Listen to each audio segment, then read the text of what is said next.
the credit, and I took the music out of the credits. I still haven't dealt with that yet, so you can talk. You can tell the story of Gene Okay. Wolfe's creative writing class as told by Samuel Delaney. Okay. Are we streaming? Yes, we are. Hey everyone. So yeah, I was just curious if anyone else had. So yesterday, Samuel Delaney, the sci-fi writer, posted a pretty good long anecdote on Facebook, in which he briefly talks about how he's only read the first book of the Book of the New Sun. So he read the Shadow of the Torture, and then he couldn't read the rest. So right there, he just discredits him, in my opinion. But he goes on to tell a story about how he really respected Gene Wolfe as a creative writing teacher, and that he one time kind of, I guess, like co-taught or sat in on a creative writing workshop with Gene Wolfe. And in his anecdote, he doesn't say what Wolfe does until the comments. And most of the story is him just talking about how the students are kind of pissed off at Gene Wolfe, which I could totally understand once he says how Gene Wolfe's teaching style was. Gene Wolfe put all the students in a circle, right? And then asks each of them to make two or three comments about each of one another's story, which he himself does. And Samuel Delaney says Gene Wolfe's point was that he wanted to show himself as just another one of the students, and that, like the students, he was not particularly interested in any of anyone else's stories, and that he put on no pretenses of being interested in them. And like, so he would just like say two or three kind of like banal comments about the story, like, yeah, I guess this sentence is good, and that, and then like, but that Samuel Delaney said he loved that, and then he tried it. He said he loved it. He tried it, and then the students threatened to complain to the dean or something, and that he literally had to stop teaching that way, otherwise he might lose his job. Oh my god! It's interesting to me that Delaney has not really. I don't know. I feel like Urth reminds me so much of Nova in some ways. Yeah. And I like it's. I don't know. Like I mean, I think stuff. What's that? No. Or like I don't know, like the where the Babel 17. I don't know. Some of Delaney's science fiction stuff really seems like it's totally in line with Wolfe. Yeah. I mean, like it's certainly a different take and a different mind doing different things with it. But like, I mean, like Dahlgren is not very Wolfe at all. But like some of Delaney's like earlier, like this is science fiction stuff, feels like some of Wolfe's stuff. Although I think that the writing is generally a little more like classic. Yeah, he's definitely out there. I'm surprised too. Like Dahlgren is kind of more unreadable than Wolfe, if you ask me. That's like, yeah, I'm just surprised that Delaney couldn't get through more of Book of the New Sun because, like, yeah, like she was helping me yesterday with the dandelions, and Jake Freeman was there too. And Sarah was like, "Oh, Jake, I'm reading like those books or whatever." She was like, "I recommend reading them if you just want like some." She's like, "I feel like it's really gripping and it's like easy to read." And I was like, "I'm so glad that you said that." I don't think I've ever heard anyone say that, but it's certainly. Well, I feel like she was like, it's just like takes you out of you just The one time I've seen like somebody who's written about. I read an article about like if you've never read these books, like you should, but also just like the first time, just read fast. Like don't try to spend a lot of time on it. Like just get through it because then you're gonna want to read it again because you'll get everything the next time. And that's like I feel like I feel like the first time was a bit of a slog, and then the second time I was like, oh, I know, like this makes sense. Like all of this just makes sense. She said she was on the fence. Wonder. She was like, I can't imagine reading it again because I just hate Severian so much. And I was like, yeah, but I was like, he sucks, but it's not about him.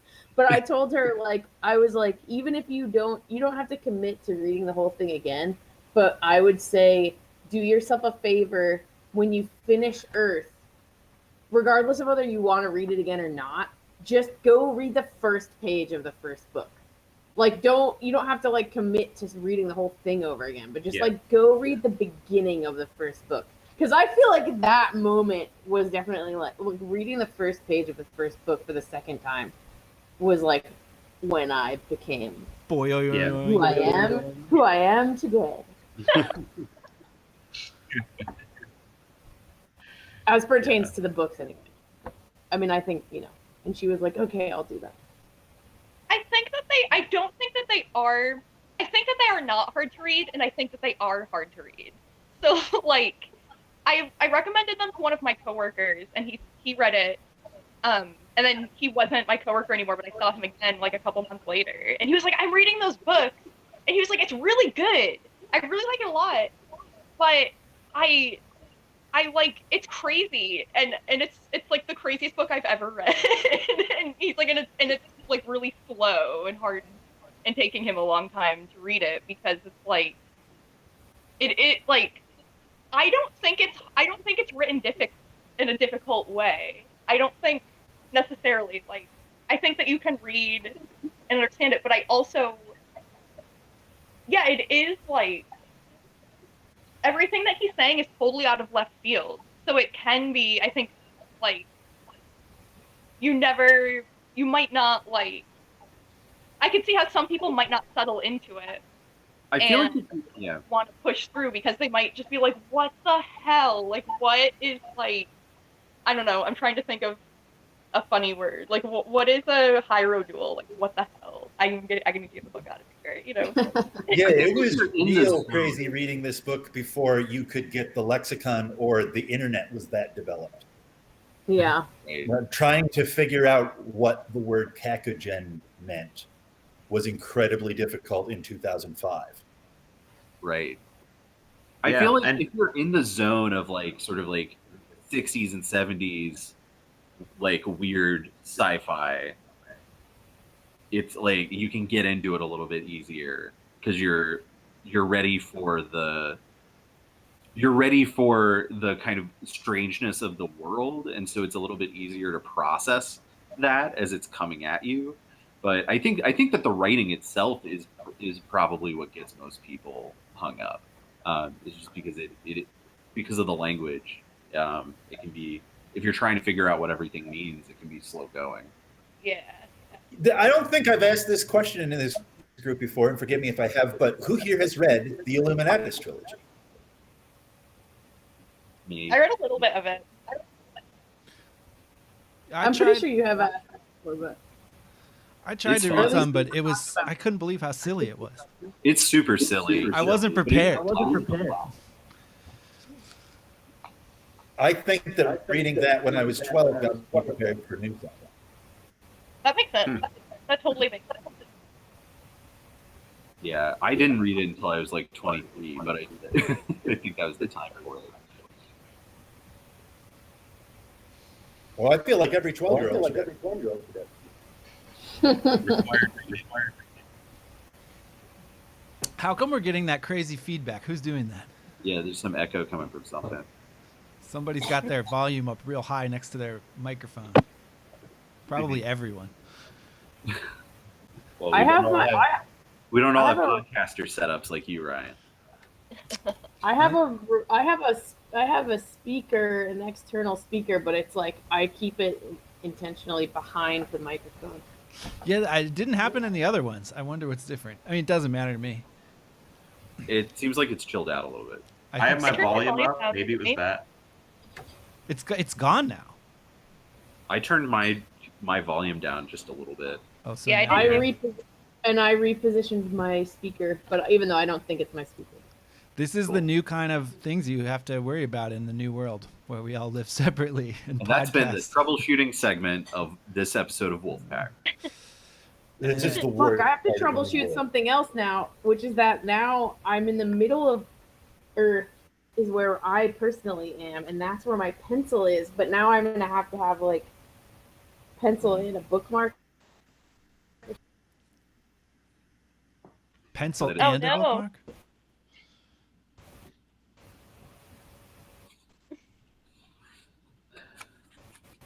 Doesn't 2 seem pens. that bad. A pen. What about a Post-it? Mm. Post-it will do good. Dog What's- what ear. word? Dog ear. I like a dog ear. I use a dog ear. That's a Connor classic. I dog I ear. use a dog ear, or I just find my place on the floor just by like. I do not dog ear. I use muscle memory. Yeah, I just search for wherever I left off, and I usually, because I almost always stop reading when I fall asleep, so I'm always like rereading like 2 or 3 chapters to figure out where I'm supposed to be. Well, how come we're taking Actually- so? Go ahead.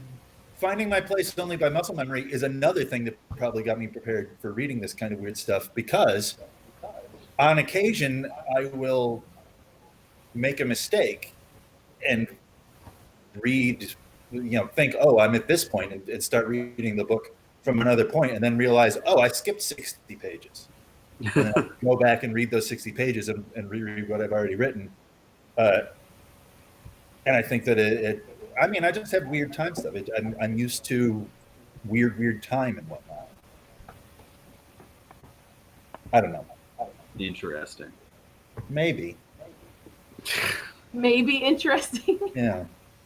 It's also Very bad. interesting how long it's taken us to get to talking about Earth. We're starting it up, man. Yeah, We we're talked about cheese. It's Easter. The new sun is here. It is Easter. Oh, yeah. I've been singing an Easter hymn all day. Which one? Oh. Jesus Christ is risen today. Hallelujah.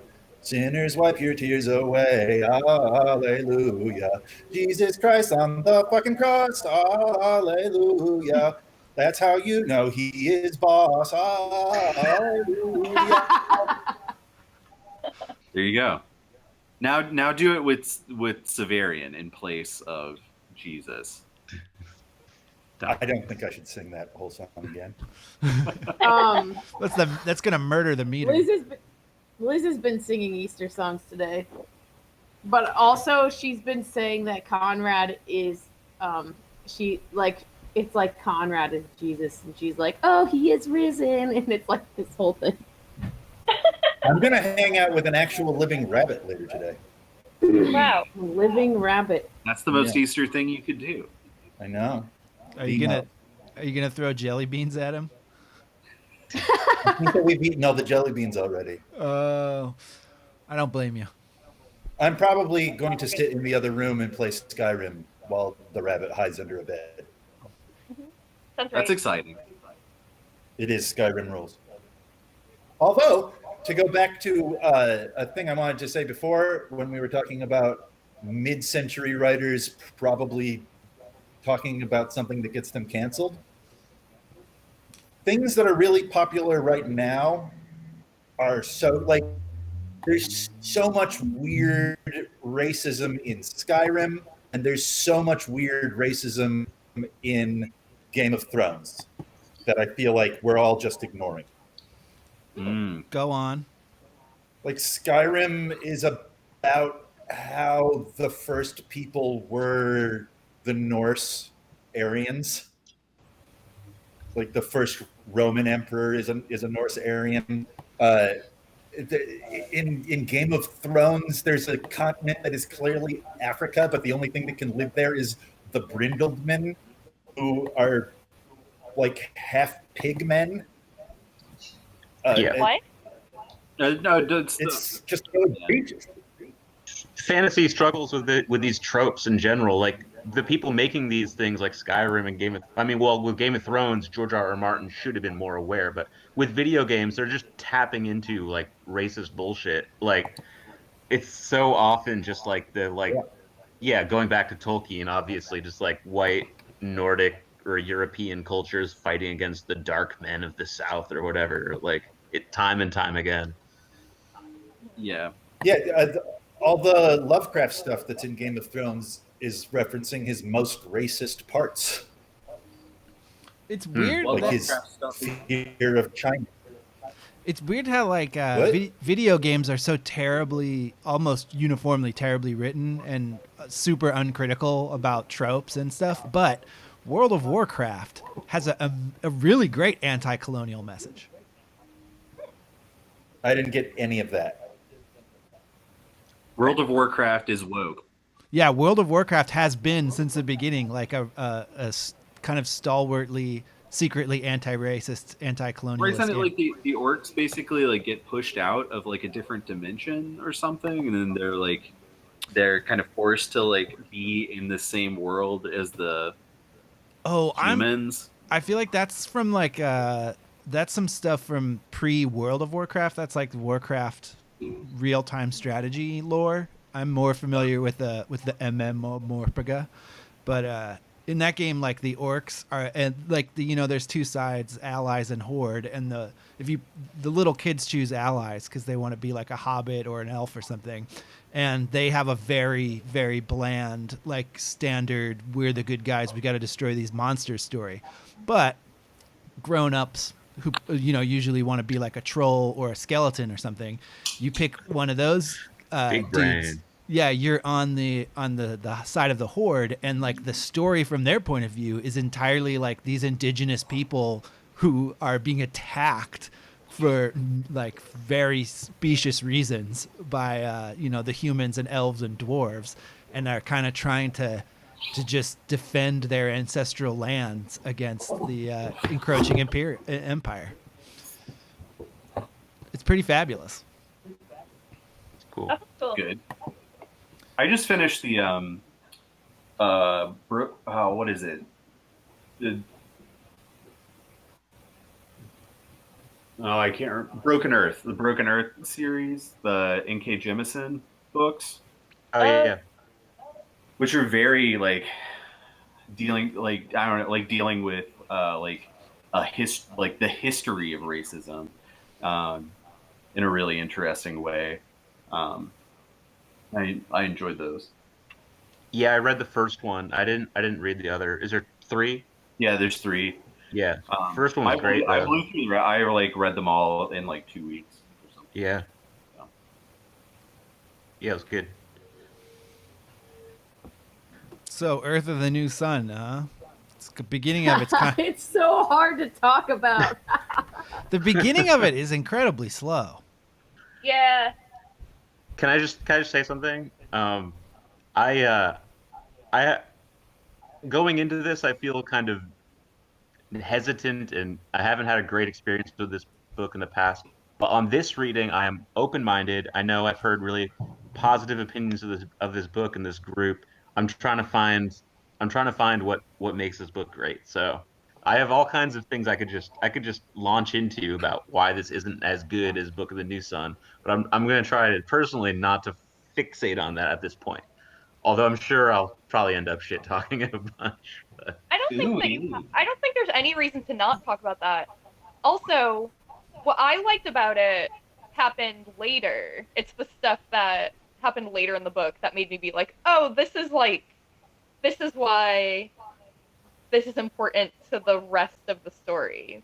yeah, Is the stuff that happens, I think, basically like probably the last quarter or something. I can't guess what part it happens in. But the beginning, I don't like the beginning. The first maybe quarter or even third. I don't know. It's Yeah. okay. It lacks urgency somehow. Got to be into reading about ships. Yeah. Moby Yeah, I Dick, mean, huh? he's just like, It's more He's Melville just like- stuff. Well, that's actually what reminded me. Like the first third or so of it is really what reminds me of Delaney's sci-fi.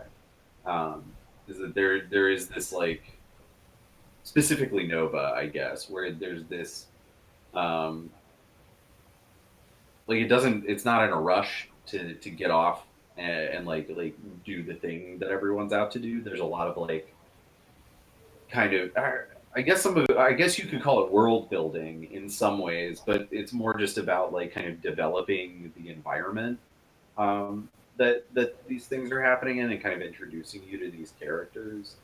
And I think for that, and because I really like Nova, I had a pretty good time in that first quarter. But it's different. Like it's so Yeah, I different. love What's that? I love just talking about ships and rigging and stuff like that. And so I think it's great. That could be a good topic of conversation, maybe for later. I know there's a brief section in like chapter 3, I want to say, when Gunny is trying to describe the ship to Severian. But how does everyone picture this ship? It's like a not a circle, but like A Like a cone. stop sign? yeah, like a stop sign, but 7-sided. Seven-sided, yeah. Septagram. And Septagon. It's got a zillion like towers, sticks, masts, things that are sticking Yeah, off of it. man. And like Oh, it's cut into pizza shapes, but like it was it like that 3 of them were bigger, and then 4 of them are smaller because of how big the 3 are. It was something like that. Yeah. Yeah, there's different sections that are like deeper or Yeah. something. I don't know. They have like storage section in them. But like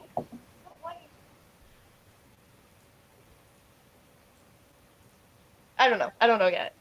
And it's wood, Yeah. It's a lot of or at work. least the exterior of it is wood. And then there might be stone in there too. And then inside it's Or I metal. mean, it's something that Severian thinks of as wood. That doesn't mean it's fucking wood. True. Yeah. Yeah. It's a reverse orgone collector. What do you mean Has that. reverse? An orgone disperser? Orgone collectors A are distributor. organic material inside, metal outside, right? I don't remember. There are layers involved. Is it just 2 layers? There's also Yeah. like rock wool or something as a part of it, though. Liz just made me this. Ooh, that's nice. Cute. That's really cute. I got I to like- pick the fabric out of a list of. Ooh, this fits very well. Yeah. And that flower, well placed flower. Very well placed. If you guys want any masks, let me know. I'll make you one. I'm making a bunch today. Oh, cool. Thank you. I'll try which one suits you. She has a bunch of fabric, and she's like making everyone kind of like, yeah, ones that are Personality mask. personality masks. Nice. Madison got a bunch I got to pick mine. Yeah, Madison's making masks and she got a bunch of fabric with like hunky cowboys on it. Gotcha. Thanks, Liz. Anyway, It's got a plague Sorry. mask. oh, Ryan's got a. It's either that or spy versus spy. Oh, I have No, a it's a- professional. Ryan, you have. Oh, there you go. It's professional. I've worn it outside a couple of times. Classic. And now that's just normal. You know, like runway fashion shows for the next 25 years are all going to have masks in them. It's going to be so annoying. That's not new. Right, but I'm saying every single one now. I'm sorry, is runway fashion not just annoying anywy? Oh, it's super annoying. You're doing it. Sometimes I runway fashion is wild performance art. kind Okay, of so Well, yeah, speaking yeah. of wild performance art, the beginning of the book, Nice transition. Severian, so the beginning of the book is Severian throwing the manuscript out into Yeah. into space, So he's into the void. okay. So wait. Oh wait. Hold on. I have an idea. So okay. So after the events of the Book of the New Sun, right? Severian. 10 years after that, Severian writes out by hand the Book of the New Sun, right? And then he says once he's on the ship, he copies it. Yeah, he writes Right, it all it's over the again. second version. He Well, yeah, writes he it all doesn't- out again, and then He doesn't copy it. He doesn't writes it again. he rewrites it right from memory. He has perfect memory, Tim. Yeah, So he says. and then he in order to toss it out into the void. But it reminded me of something that Gene Wolfe might actually do. Like, did anyone ever read the best of Gene Wolfe stories where he talks about how like a good writing exercise is to rewrite a story that you think is like a great story? I'm Just for me. curious if Wolfe rewrote the Book of the New Sun as like some kind of writing exercise himself. Whoa. If so, it's a writing exercise that he took from Borges, right? Yeah, that's the Don Quixote Right. story. Yeah. I love that story. Yeah. Where like there's just the narrator just has a friend who is trying to write Don Quixote, but he's never read it. So he's like sometimes gets it right. That inspired me. I want to make a play of the movie Gravity, a movie that I've never seen. Okay, you could have a part where two people are like holding wrists and just spinning around and screaming. That would be a neat project for like a group project. Everybody does like a treatment of a movie they've never seen. Then we have a film fest where everyone reads their their thing, their version of the movie. That's does an awesome sound- idea. That sounds great. Yeah. There's so many movies I haven't seen. Same. Not me. Connor's seen them all. Connor manages to watch more TV than any other person I know. Like you've seen more TV series than I think is possible. I'm dedicated. Did you watch the new Terrace House yet, Connor? I don't like reality television. Oh, Well, man. Terrace House might just change your mind. Terrace House is the best reality television. It's really nice. It is very nice. I don't know. I like The Circle. Oh Oh, yeah. good. I could try that. I thought it was good. The only reality television I've ever been able to enjoy is competitions with people who are legitimately in that field. I like So You Think You Can Dance. Right. Oh yeah. Is that the one with Sarah Palin? No, that's Mass the Singer. Singer. All right, Sarah Palin Gordon was watches that. Yeah, I love Mass Singer. And Ryan watches it too. I do. It's strangely compelling. It's I went- compelling.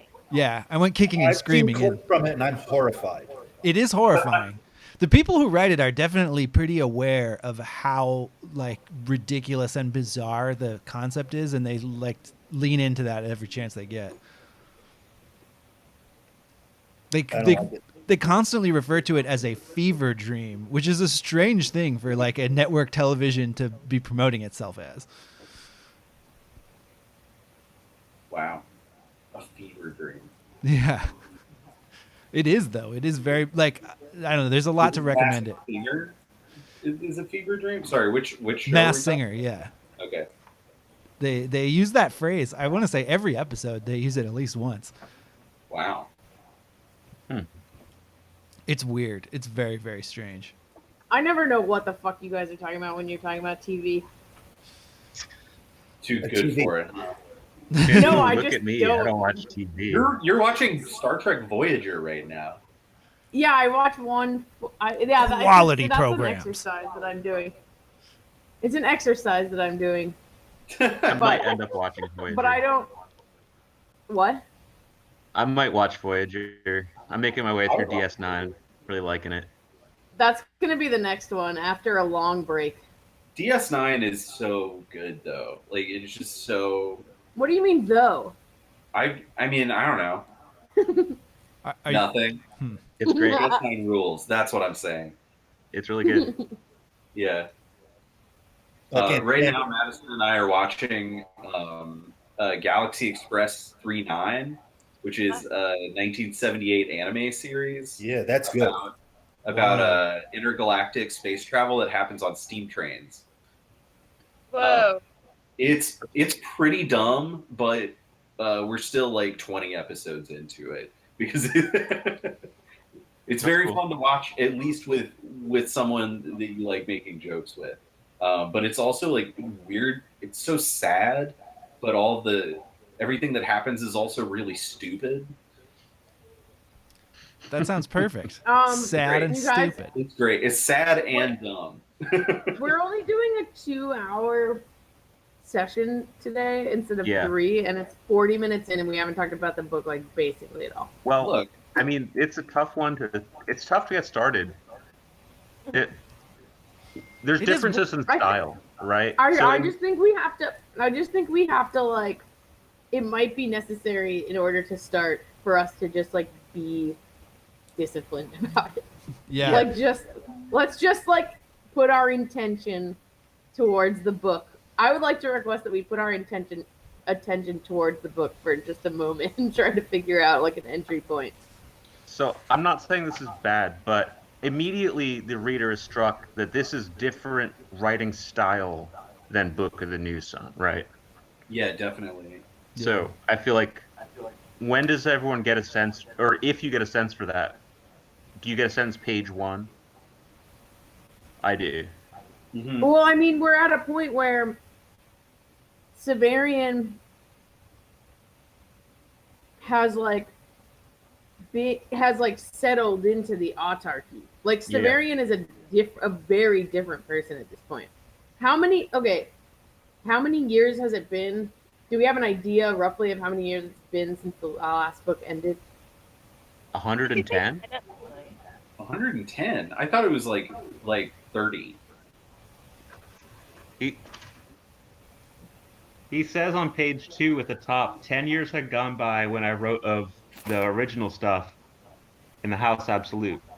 Now the time is perhaps a century or more. Who can say?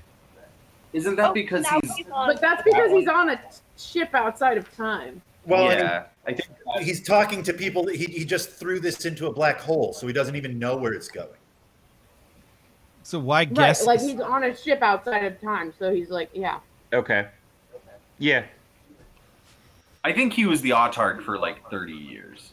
That's what I. But so How do say you know it's that? been 30, anywhere between 20 and 40 years, like you get a person who was like 18 and is now like in their 40s or whatever, which like any person, autarch or not, that's going to be like a very different framing of reality.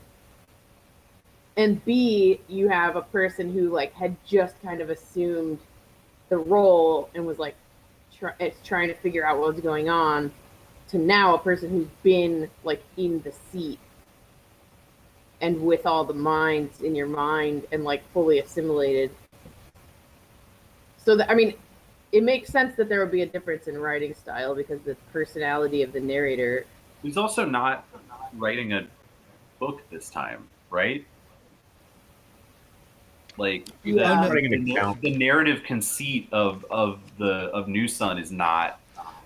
There's a here. point where there's a weird jagged point in one of the first 8 chapters where he suddenly, like for a paragraph, shifts back into that. I'm gonna find it. You Where mean he- shifts back into the older style? No, shifts back into an acknowledgement that he's writing. Hmm. It's really. Let me Yeah. find it. Oh, then maybe I don't know. Maybe he just got better at writing, like a first-person narrative or something. Oh, it's on page 42 of this one.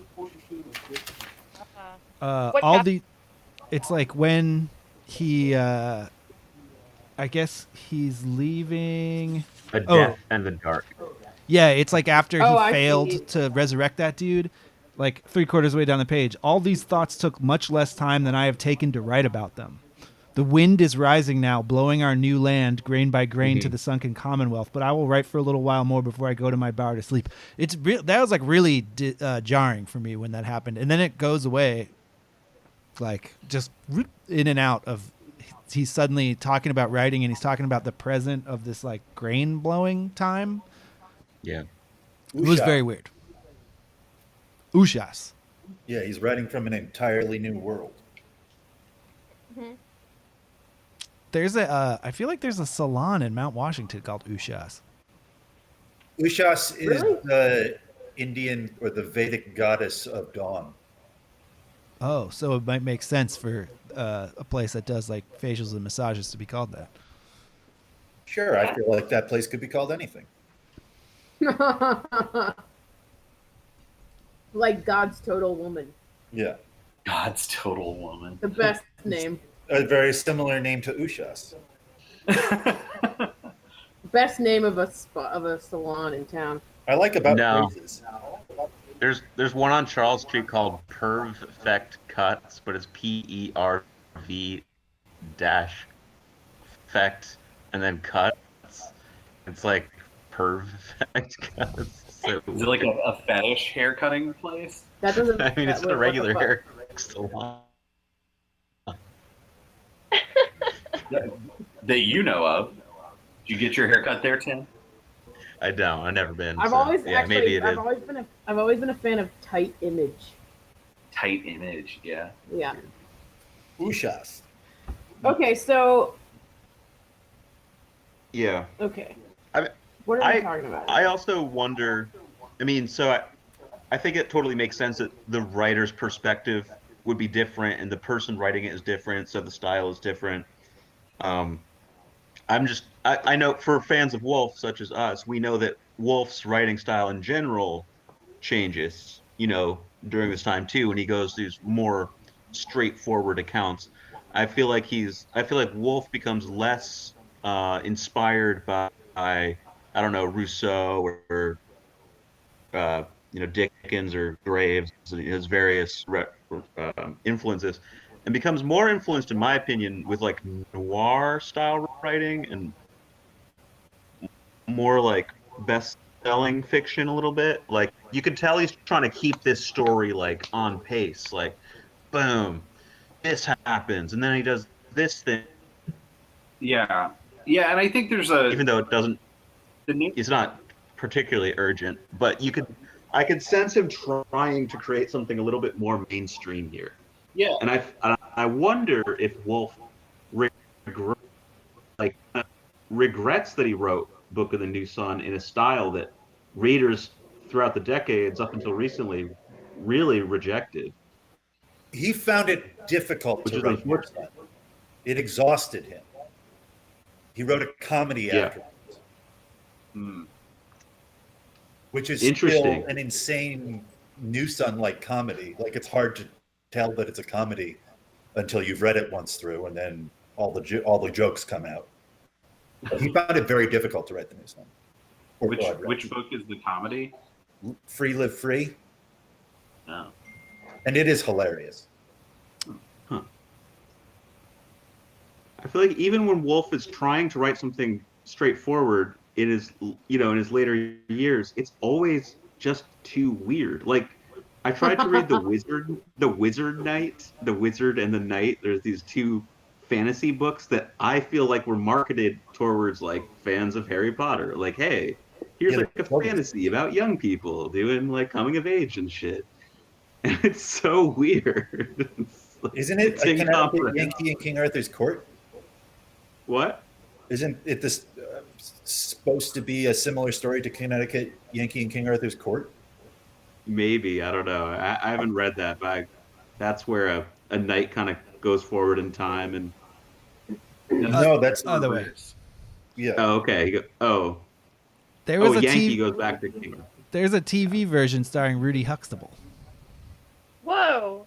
Yeah, as the Connecticut Yankee. There's also a version with Bing Crosby. Cool.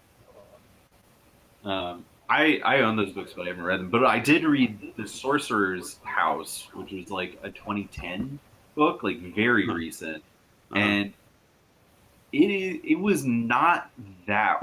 It wasn't that weird. I don't know. Maybe if I hadn't read New Sun, I would maybe think that it was weird. But like in comparison, it's like, I don't know, a fairly straightforward story. I guess there's some weird stuff about like these twins and like you never know which one is which, and that happens like 4 or 5 different times throughout the novel with different sets of twins. That's weird. Yeah, I mean, there's it's a Gene Wolfe book. There's no doubt about that, but it's not. I don't know. It doesn't seem that convoluted. His Lovecraft novel is atrocious. Oh no, what is that one? An Uninvited Guest. Our friend the Shazbot says Pirate Freedom is pretty straightforward. And that's another children's book, ostensibly. Interesting. I feel like Wolf is trying to create mainstream fiction as he gets older. Like, and maybe even was trying to make something. I mean, Book of the New Sun is, in my opinion, his best shot at being like a well-known big author, and probably will, is his legacy work. But I feel like he's trying specifically to write bestsellers throughout the rest of his life, and he's just dropping the ball. Like, I feel like he's incapable of it. How do Long and Short Sun? I'm excited to read those. How do Long and Short Sun read? For those of you who have read them, like Easy. how does the Long Sun's really interesting because there's 4 books and each one is in a different genre. I didn't know that. I've never gotten that. Oh, well, yeah, I there's haven't like either. oh shit. Well, Yeah, like the first one was kind of a spy novel. Yeah, there's a spy novel, and then I think is like the third one's like a war novel. Yeah. There's like a kind of I mean, it's not like super heavy-handed, but I feel like the overarching plot that's driving each book is kind of like a genre story. I can't remember what the other 2 are. There's like a spy story. I There's definitely think he likes to play with genre. Yeah. I just never noticed that in Long Sun. But I mean, I'm not saying you're wrong. I think you're right now that you've said it. But I never pictured it that way. It I've only read Long kind of Sun like twice. the scope of what it concerns gets bigger every book too. At the beginning, it's like all about Silk, and then it gets a little bit about the community, like the crime. I guess one of them's like a detective. Maybe the second one is like a detective story. Or it's like detective, spy, war, and then this like cosmic shit at the end. Like the amount of world that you're getting information about gets bigger every time. Yeah, because also Silk is like learning a little bit more. Yeah. You think so? I don't think both. Silk ever learns anything. Oh yeah, sure. But he's exposed to, maybe I should say he's exposed to more. Yeah, I think more people I feel take an as interest the in book him. goes on, you find out that Silk hasn't been paying attention to what's going on at all, and you slowly start to realize, like, oh, whoever this guy is, he doesn't know what's going on, or the author. I guess we should say of Long Sun. We should talk about Long Sun when we get to it. Yeah. We gotta get through this spaceship. I'm excited to reread it. Yeah, me too. I'm kind of sick of Severian and really want to get to Silk. I wish I had. I do regret not reading it twice in a row. Like, I've only read it once, and I feel like it's been too long, kind of. But anyway. Yeah. So I mean, he also, he tells you that he's writing this. He tells you in the first sentence that he's writing. By the way. Right. But having cast one manuscript into the seas of time, I now begin again. Yeah, but it just works so differently. Maybe it's that he's writing this manuscript a lot closer to the time of the actual events. You think so? Well, I don't know. I can't. It's hard to say. There's more immediacy to the narrative voice in this book than there is in the quadrilogy. So New Sun, there's several versions of it, right? There's the first version he writes, which he gives to Ultan. Right. There's the second version, which he's putting in the void. That's what we've read. Okay. And then there's the one written by the whatever the guy's name is, who was like the next cell over from the It begins with a C. It starts with a C, yeah. Oh, not Yamar. No, it's the guy who was like the next cell over from the conciliator or whatever. Which is what Talos's play is based on. Yeah. So that's 3. And then there's Gene Wolfe's translation, Yeah. Mhm. which is 4. That's a really And good then- point. And then And there's also, he kind of admits at the beginning of this that the one that he wrote, the first one he wrote, he was kind of, he says something like, I wrote that one. I was still, all of my thoughts about the Hyro duels and like what actually was going on were still like really fresh and like new. And then he's written the second one after it's like been a while, and he's got, so I feel like there's probably pretty big discrepancies between the 3 versions. Leaving us room to write them. That's right. Yeah, and then The Wolfpack 5th version. Yeah, I was gonna say. Then you have like Aramini has like his interpretation, which is kind of a translation of its own. God, bad translation. It is another layer that exists. It's true. So they're. So I just wanted to talk about that, thousands about of books in the new Sun. all the different versions. Yeah, Borges shit.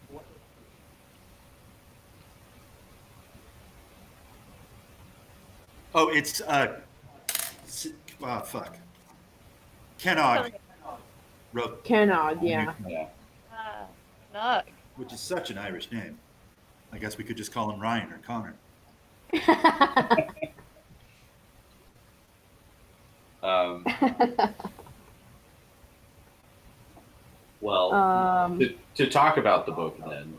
So we Really? started talking about the ship, like, and what it looks like, and what the vibe is. So it's, you know, like a cone covered in masts, with like gossamer thin sun sails, I guess, everywhere, and he just goes out to go out. Like he's like, Yeah, it's dumb. Go check it out. He's got just a necklace fucked up. like so that he can breathe. Like spacesuits are just necklaces. Yeah. It kind of makes sense when he's like, well, if a sailor can do it, I mean, it can be done. I mean, the sailors do it all the time. And I feel like if I had Elzebo'd like hundreds of people in me, that would be my thinking too.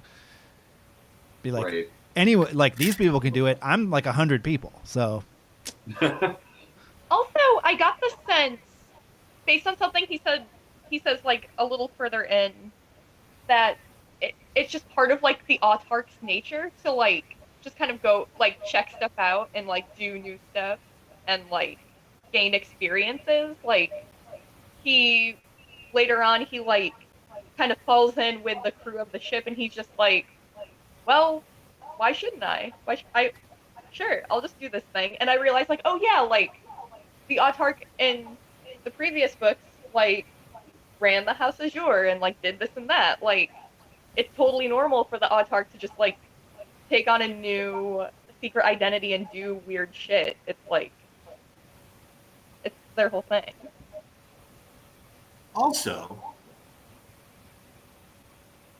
how much does Severian think of himself as autarch during this period? He mentions does. it. He keeps bringing it up.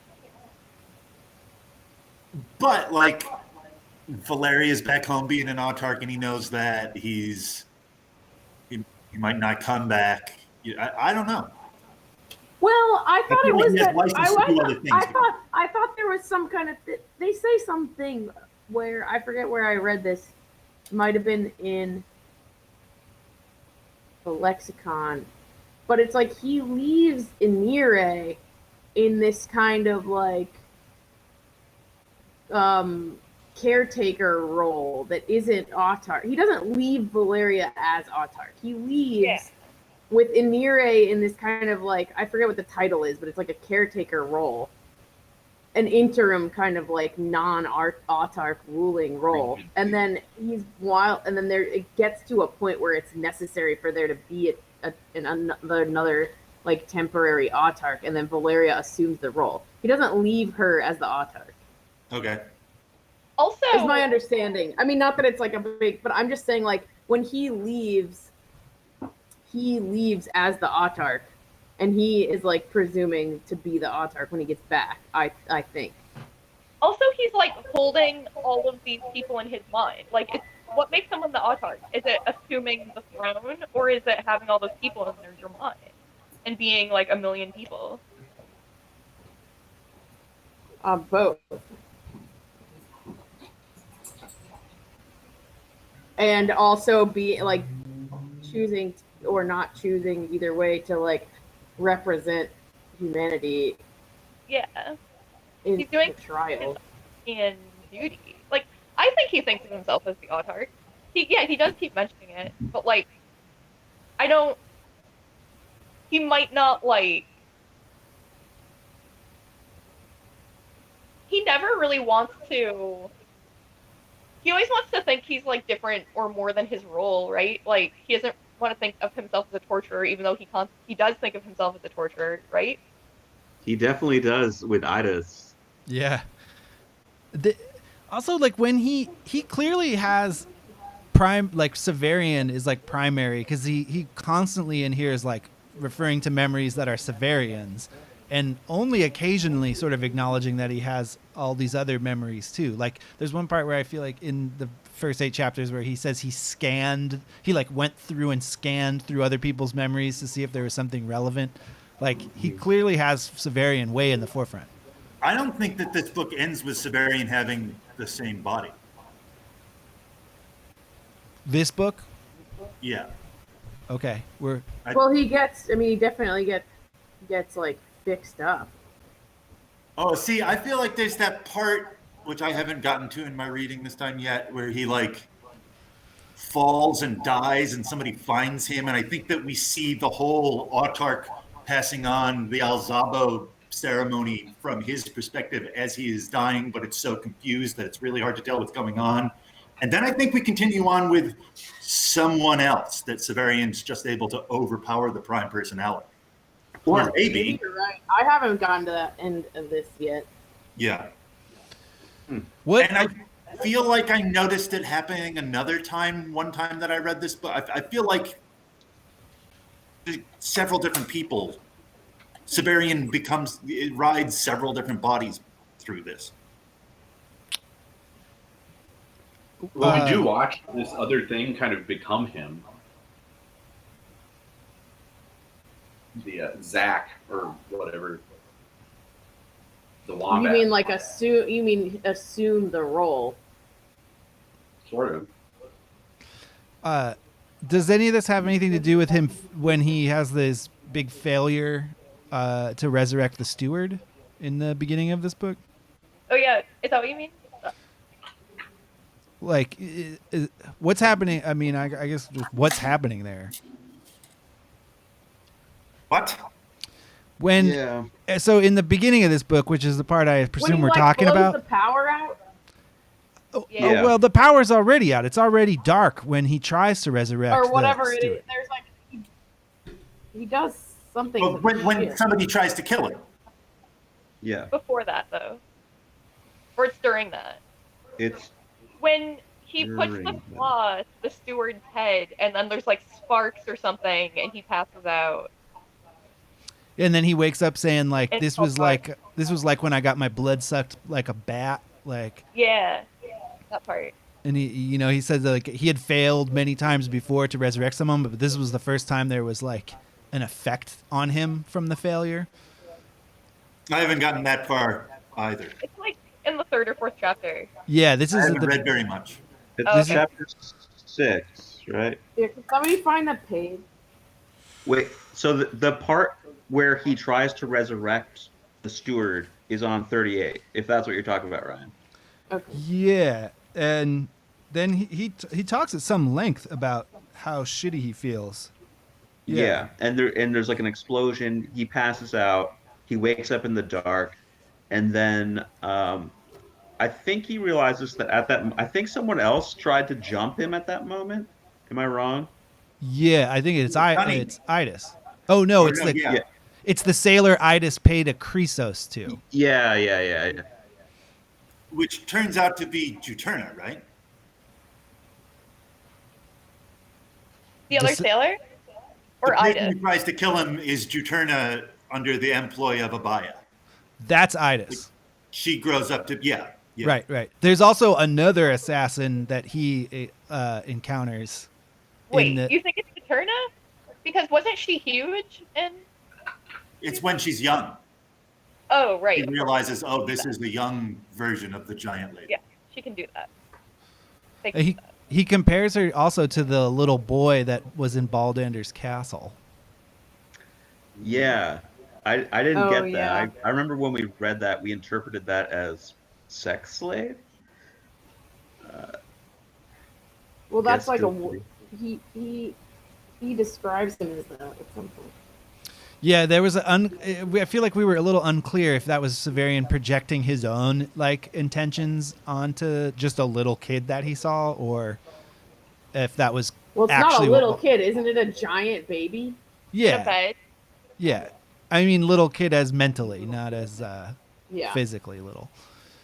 It's still distinct from being a little kid. It's its own entity. Sure, but Severian definitely reads it as a child of some kind, and Right. whether or Okay. not Baldander's actually had sexual intentions with that kid is kind of what it's like. I feel like when we got to that part of the book, we were sort of talking about, is that just Severian being like, oh, if that guy's hanging out with a kid, he's definitely fucking it. True. Yeah. Oh yeah. Because that's what he would I mean, do.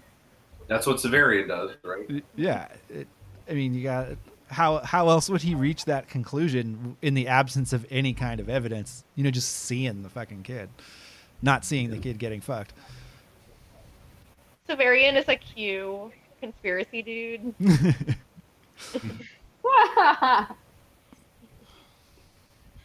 Oh, the QAnon. I'm trying to find. There's like definitely a part where, God, I really am so. My brain is really fucked up right now. There's definitely a part in the book or in the lexicon where it's somehow explained what happens when he tries to use the claw. It has to do with like where the power is coming from. It's like he's too far away from the new sun, so he has to like it like draws the power from the ship or something, or because he's not on Earth, it like draws. Yeah. It's like some kind of like weird thing like that, but I can't remember exactly how it works. But it's like explained. Someone explains it. There is in this book, I guess they try to explain it. yeah, there's like a clear thing set up early in this book where Severian like encounters a mystery, and then like 2 chapters later is like, oh, here's a very straightforward explanation of that. Or where he's like, oh, this guy's an android. I should have realized that. Or Idis was a girl. I should have realized that. It's like a brand new aspect of this story compared to the last 4. Yeah. Yeah, that's definitely what gives me the noir kind of like Cornell Woolrich, Daniel Hammett kind of, wherever that guy's name is, kind of vibe. Like I feel like the structure of those books are very similar. Like the detective is like 2 steps behind, but like figuring it out, but figuring it out ahead of time, ahead of the of the reader. Yeah, but then and then I don't know, like Gunny, I think is sort of a, at least in some ways, a Batal character where, you know, like they have this encounter and like there's clearly an attraction, but she ends up there's like a betrayal and then a regret because, you know, like that all feels very like Totally. Big Sleep kind of. Yeah, yeah, there's definitely like he's all of those. The hallmark of noir is this like real like immediacy of like what's happening physically, and then kind of the protagonist like thinking about it and reflecting on it. I think we see that way more here, whereas in the earlier books we're kind of just like a lot of times we're just floating in Severian's head, and it's not as grounded by physicality. Yeah. Like, because a lot of the physicality of those books is kind of subtext, and you have to figure out what's actually happening in a physical sense, and that's, you know, for some people the whole point of those books.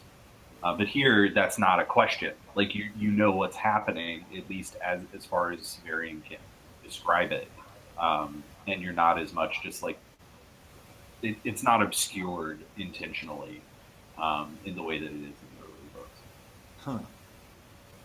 Huh.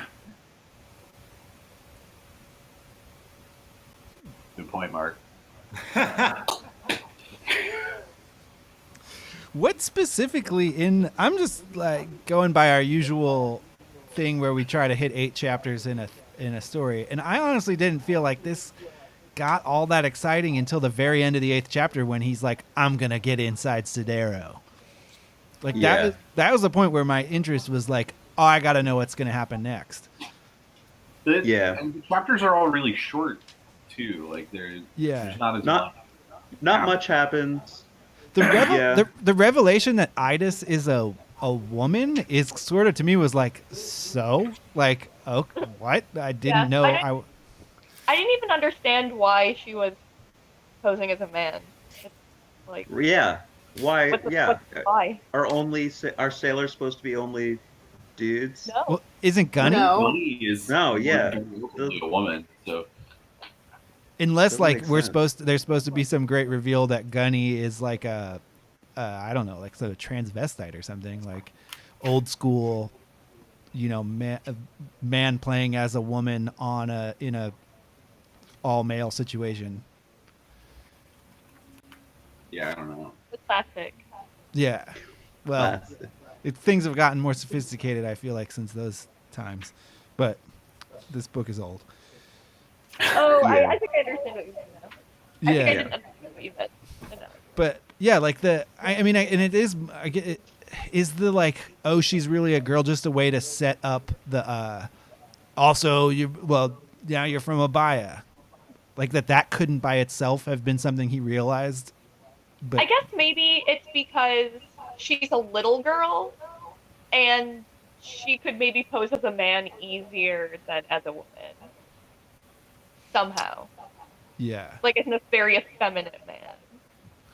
That's A boyish maybe. man, yeah. Because she's like a little girl, but she's big because she's a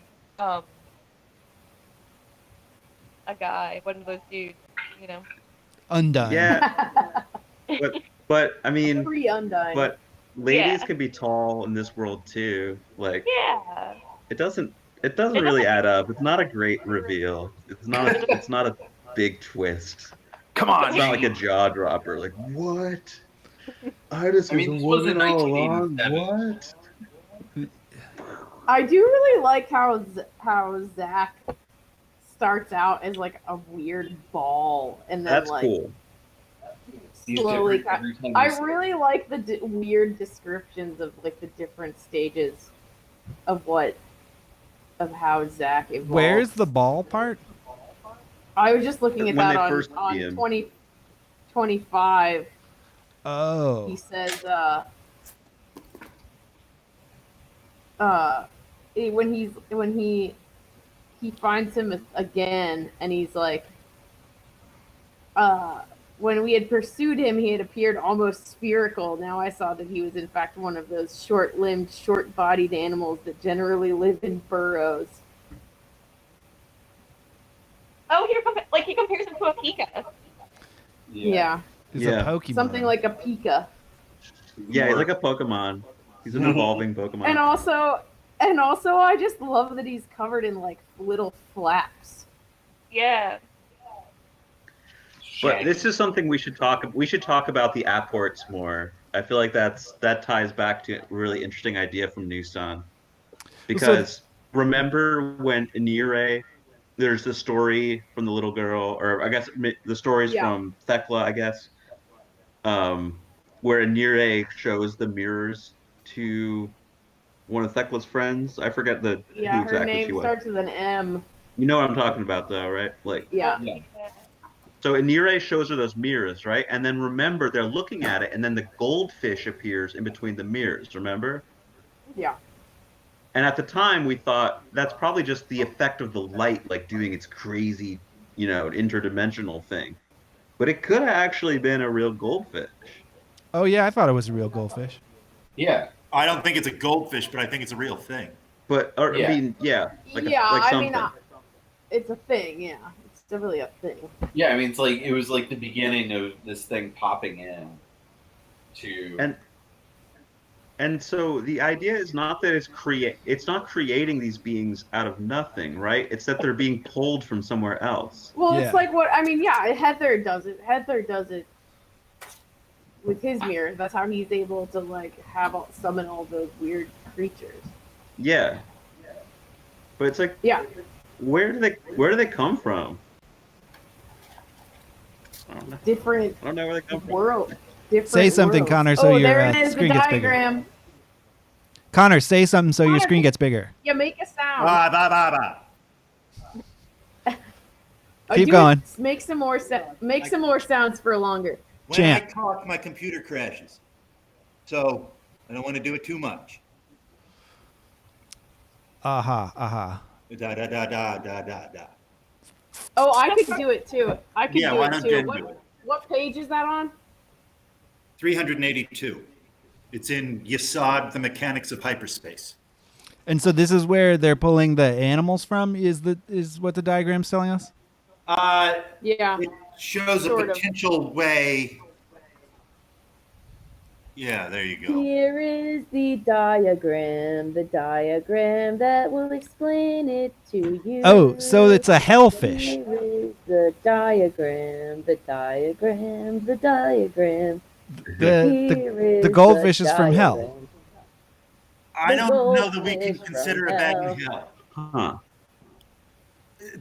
Even calling the subspace world Abaddon is not something that people agree on. Some people think that Abaddon just means the planet Mercury. This diagram is not canonical. It's conjecture. The diagram. Which of the Everybody four good? worlds is Bria? Is that the second world? In Kabbalah, Connor? It's No, the God, I can't. water world, third world. Third world. Which is so it makes sense still for them to be going, I feel like, up to Yesod, because all of the four worlds have their whole own tree of life. But why is the reason that Severian's reality is the third world because it's a story? And because it's a story about archetypes? Like, is that how he gets, like, our world is the first where we're holding the book. And then Severian's and Bria in the third world because it's a story, right? Is that how you get Bria for the name of his universe? Potentially, I've learned so much about this since the last time I read this book, and it's always made no sense to me, like why we live in Beria, but they're going to Yesod. I had a very hard time, which I understand a lot more now, but the last time I read this book, I had no idea what the hell was going on. Yeah, it confused me, and the thing that I could come up with is like, so you got a tree of life in all four universes, and Severian's there's like a corporeal material thing, so he's always starting on Malkuth, and to go up to Yesod makes sense. But why Bria? Why is he in the third universe? And the reason I think is because this is like, it's an acknowledgement that this is all taking place in an imaginative fiction. That he can't be in the first universe because that's us holding the book. I mean, that holds water to me, but I don't know. But I guess my question is, why is he in the third universe and not the second? Is it because it's not a story that pretends to be realistic? Is it because it's a story that's about archetypes, so it's one up from just a regular fiction? The fiction doesn't take place in Yetzirah. Fiction takes place in Beria. Yetzirah is analysis of the fiction. Oh, okay. Well, then that makes perfect sense. My interpretation of that sounds like very explanatory to me. I feel like that's satisfying. That the second is where you analyze fiction. That's the bridge between fiction and our world. Yeah. That makes a lot of sense. Because, and I feel like that would fit with what WOLFE thinks, in that like fiction's meaning is not set by the author, or by, that fiction's meaning is fluid. So it requires a bridge to be like translated into for us. Mm-hmm. And that there can be multiple bridges. But okay, all this is to say, so if the fishes are coming from Abaddon, what does that mean? Yeah. What's I don't one? know. If we've, I feel like if we've just developed a satisfactory explanation of what's going up, what the hell's going down? Hierodules. Or hierogrammates. Or whatever.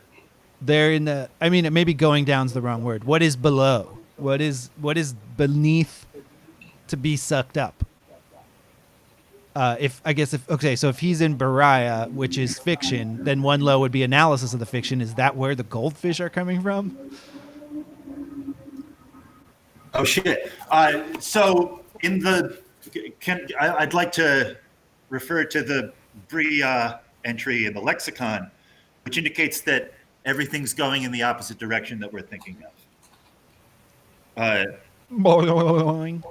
Like Yesod is in Yetzirah. Okay. Like this doesn't assume that the whole tree is in each world. This says that Atziluth, the world of supernals, contains Kether, Bina, and Chakma.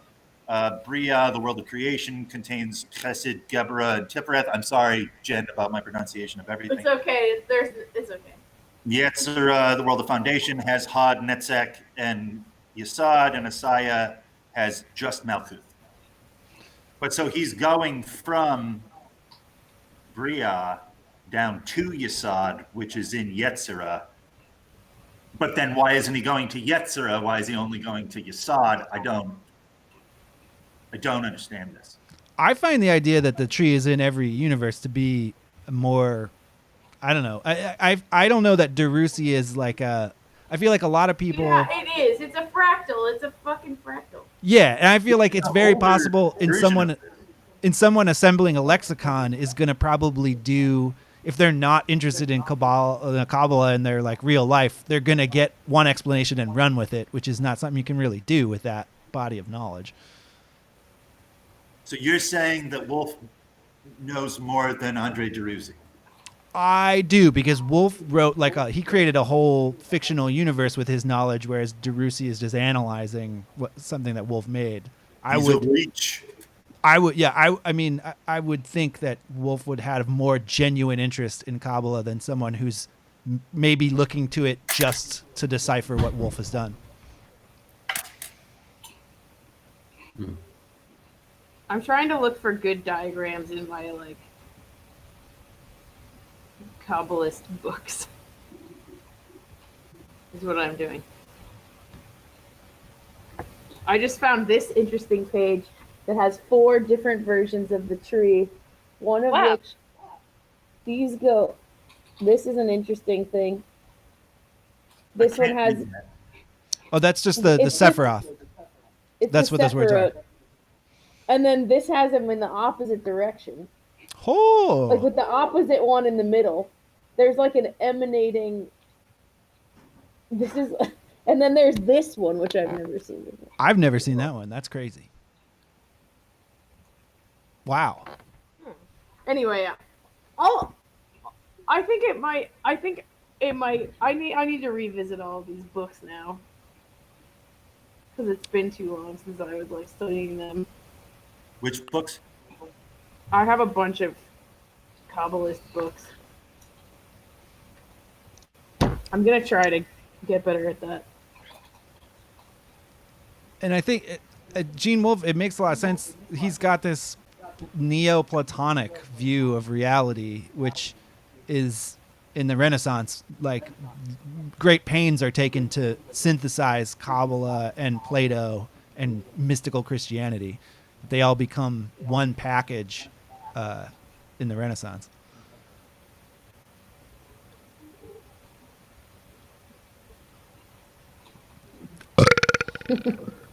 Nailed it. But it's conspicuous. I mean, the whole reason to go into this is because Yesod and Beriah are so conspicuously pointing to that specific body of knowledge. There's no other Yesod. Right. Yesod. I was trying to find a diagram of the 4 worlds, and I'm gonna have to look harder.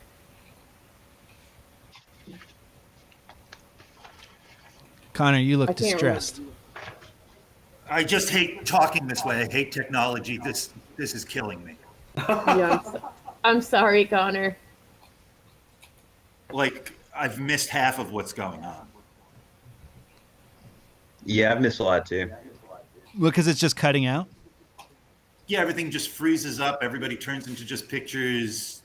It must be because everyone in the world is on the internet right now. Yeah. Baltimore internet in particular is not doing Yeah. right. Also, keeping- everything I own is a piece of shit.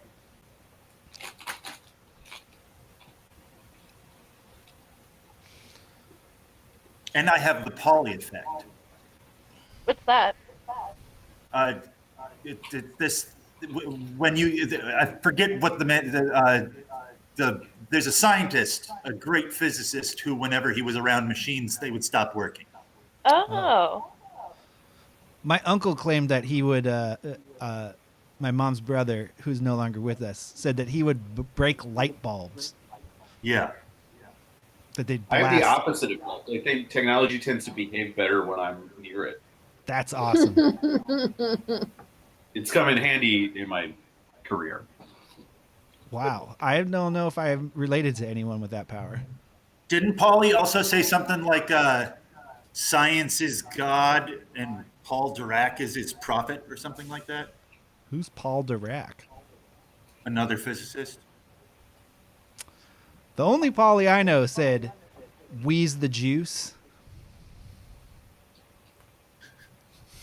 He also said, crap, I can't think of a single other. I know, me neither. I'm drawing a blank here. I'm trying to make a Pauly Shore joke and failing miserably. I got it. Oh. What is it? I got your joke. Oh. There's like a way more famous one than Wheeze the Juice. What the fuck am I? I know. What is it? Buddy? Is it just like buddy? No. It's another made-up word. What? Jordan, you don't know about Pauly Shore's catchphrases? You're saying like specifically fake words. I just like things that Pauly Shore would say that you would know that you're talking about Pauly Shore. Yeah. I can only think of the word snoochie bookins. I was that's thinking Kevin that Smith. too, but I don't think it's Yeah. him. I don't think Snoochie Booches, right? That's What- Kevin what- Smith. Yeah, that's not. A much less wholesome universe. Jay. Yeah, okay. Who's basically just a real dude, right? Isn't that the deal with that guy? Yep. He is that I went character. to a wrestling show that they were at.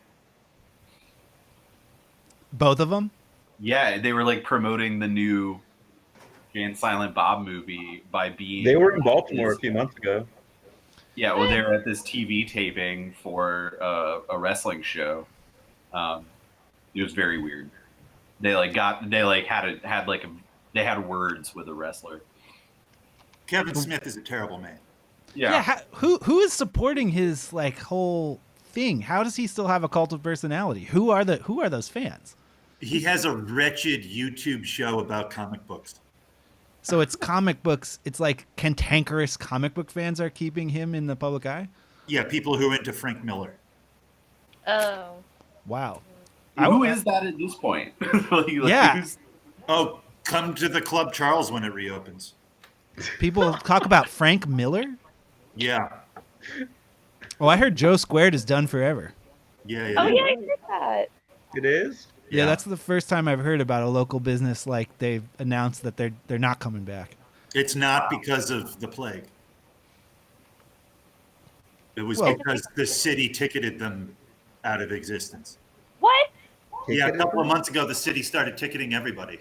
For what? For music? No, they just want all the businesses in this area gone. They did it to Joy, too. Does anyone have a What? theory as to what their motive is? I think they're going to sell the city to Hopkins. Yes. Yes.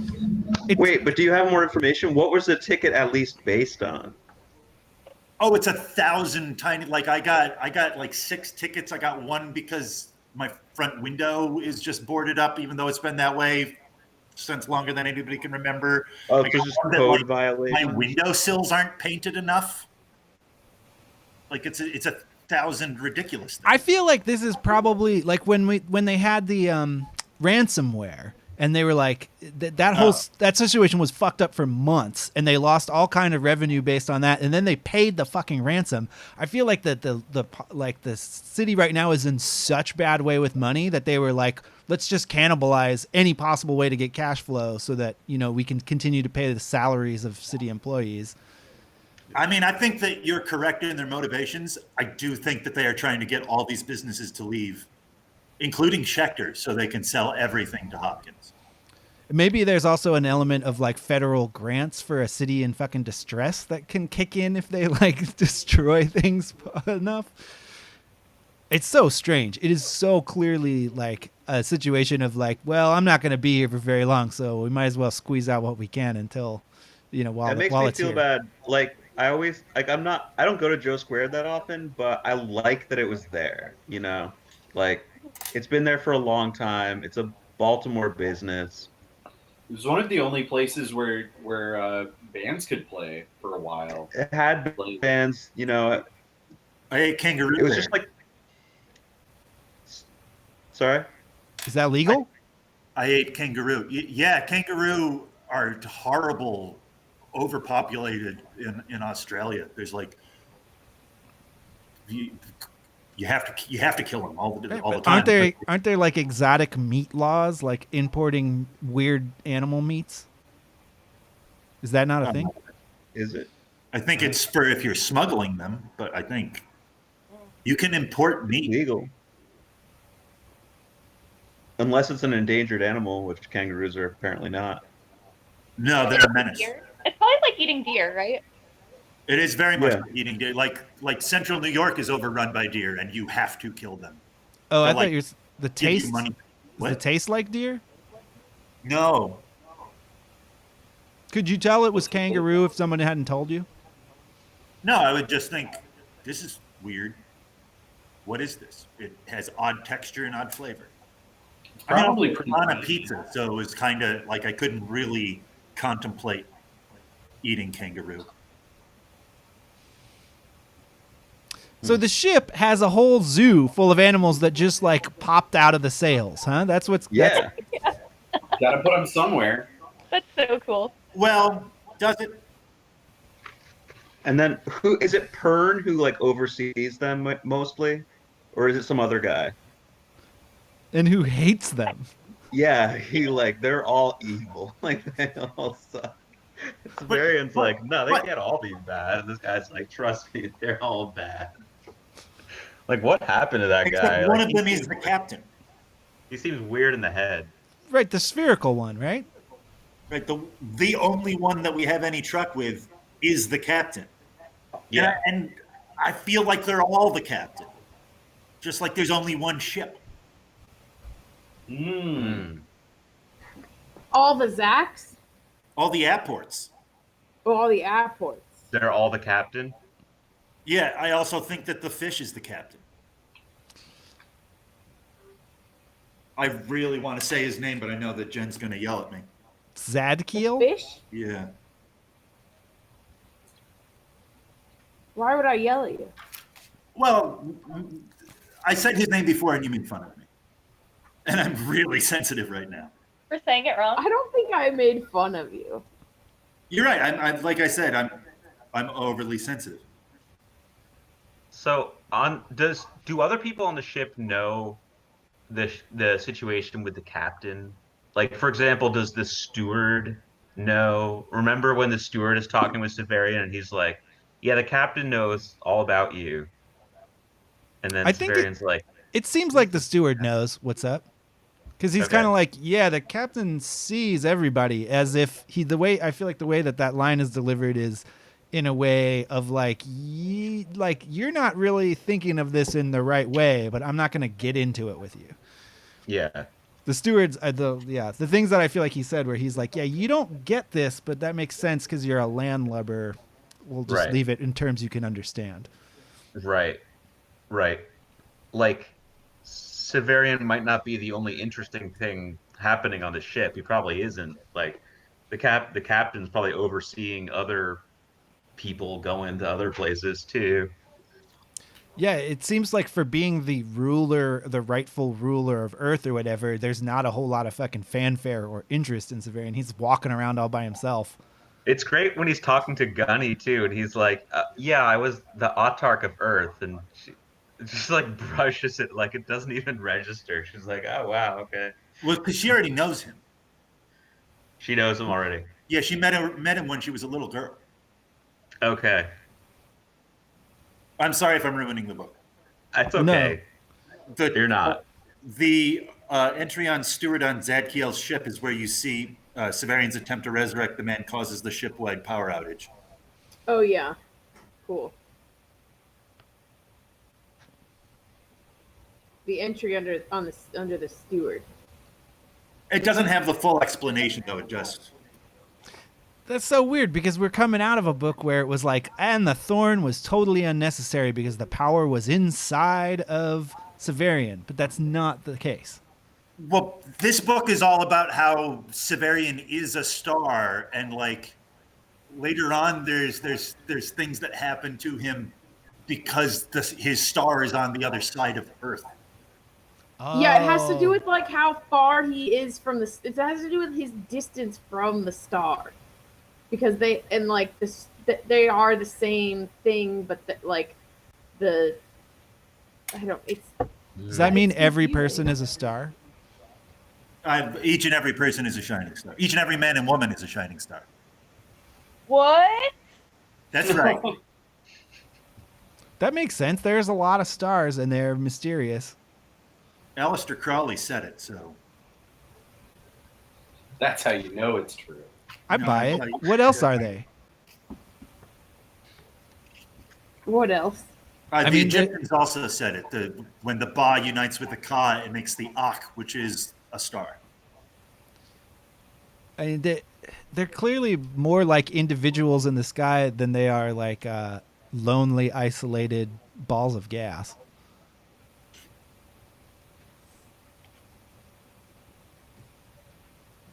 I also have this theory that, like, and I mean, I'm too occult for my own good, I suppose, but I feel like this book is supposed to be a text on how, like, it's a religious text, you know, like this is telling you how to be. It's a what's the fucking word? Allegory for how you're supposed to achieve nirvana or immortality or whatever you want. The conversation with the holy guardian angel. It's. I think that we Yeah, it's are like the Bible. Severian is the self, and this is a process that we can all go through to unite with our own star. Cool. Well, all the characters are different aspects of the self, though. I mean, right? Right, like in a dream, everyone that you meet is you. I mean, you're not just Severian, is what I'm saying. But what Severian is the ego. It's the The self. ego, yeah. The self Yeah, perceives. yeah. The self that thinks they're me. It's the original sin that thinks that the being exists rather than that it is a part of God, which is the fall of man, which is necessary in order for. Well, never mind. Necessary? No. That was I important. was going into my own theories and not talking about the book. This is the place for that, though. I'm not done with the theory. You were saying, well, I'm excited by the idea of that the fall is necessary, and then what was about to follow was a unique like insight from Connor. Okay, so the fall is necessary because one thing can't exist by itself. It needs to be observed. So the fall is necessary. Oh man, see, and because God is ultimate love, and the whole fall is man thinking, okay, God told me that this is how things are. I think I know better, though. I think I can improve my lot, and that shatters self off from God. But that's necessary because God is all the selves being reassembled back into God. Like God doesn't exist. I mean, that's Kabbalist. That's Kabbalist. But God only exists at the end of time when that's done. Like, and this is Dickian. This is Ubik. God is Like creation is God reaching back from the end of time to the beginning of time, breaking itself so that it can be reassembled into what exists at the end of time. Yeah, well, God, yeah, in Kabbalah, the God, I mean, it's not really God, whatever. The Yeah. God fractures itself into all these bits. The shattered vessels. Yeah. And it all begins because God is like, what am I? And now there's two things. That like, and originally there's just one thing. And God then has to pretend that he's two things in order to be a thing at all. But that's an illusion. It's a thought experiment of God's. There only ever is one thing, and it is God. Yeah. Reflection makes one into two. Right. Reflecting upon itself. As soon as God reflects on itself, now there's a reflection. Now there's two things. It's kind of like we are God's bicameral mind, telling God that God exists so that God can exist. And if that didn't happen, God wouldn't exist. But non-existence is God. I think I've made everything froze. No. Oh no. Oh, Sanic, can you hear me, Connor? Yes. Yeah. Connor? Oh no, Connor. Oh, he's probably I lost restarting. Connor. I think he's restarting his system. Well, Sanic the Shazbot, our friend. Oh, you can hear Connor. Connor, are you still talking? No, I'm not talking. Oh, you're back. Oh, he's there. He's there. Oh, Yeah, okay. Everything froze for a You should bit. stop talking. Yeah. Oh, the Shazbot says that that the Shazbot thinks Gunny is from Typhon's time and has no clue what the hell an autarch is. Oh, that's also true. She is from Typhon's time. So she's Interesting. unfamiliar with. I don't think that necessarily means she has. I mean, we know what an autarch is. Just listen to the word. But who's Pern? Where's Pern from? Does Shazbot know where Pern is from? Because remember when Severian's talking to Pern and Pern is like, maybe I've been to Earth. Does it have a big white moon? And Severian's like, no way, dude. That's the one. Yeah. So But it's clearly, possible that- yeah. So clearly, Pern's from Earth. I mean, Earth. maybe. Not Earth. Everybody's from Earth. Oh yeah, all the other worlds are ones that were populated by Earthlings or creations of Earthlings. Yeah. That makes sense. That's like in Red Dwarf, the show. Really? I would Oh, want it's to like the watch- Hainish cycle. Yeah. Yeah. The Hainish cycle.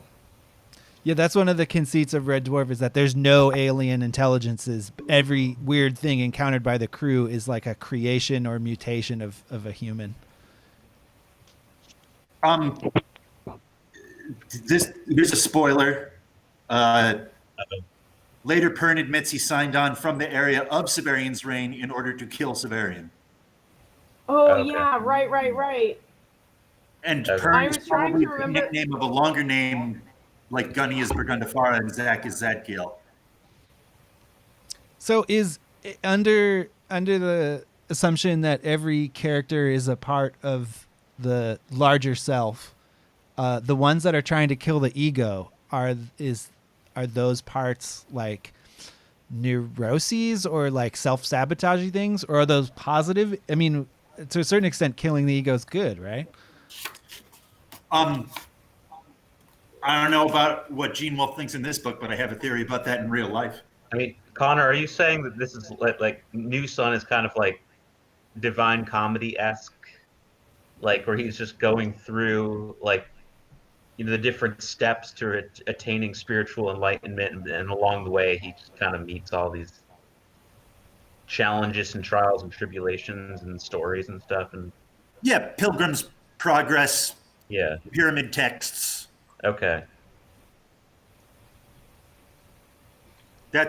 That's a way of looking at it, I think. But that this is kind of an inversion of that, or at least New Sun was, like, because he's not really he doesn't seem to be improving that much. I haven't gotten to the end of this one yet, though, so I don't know. Well, improving is I've never thought of it that way before. But I guess, or like changing positively. I don't know. Yeah, I don't. Developing even. I don't think of this as a necessarily positive thing. Yeah. It is an inevitable thing. Mm-hmm. It's the only real thing. It's Diet Pepsi. Or no, the Coke is the real thing. Diet Pepsi is you got the right one, baby. Yeah, I was like, what? How is Diet Pepsi the real thing? I don't understand why Crystal Pepsi didn't catch on in the 90s. That's an amazing idea for a product. It was not the real thing. It was disorienting to It was see a clear realer than drink. real.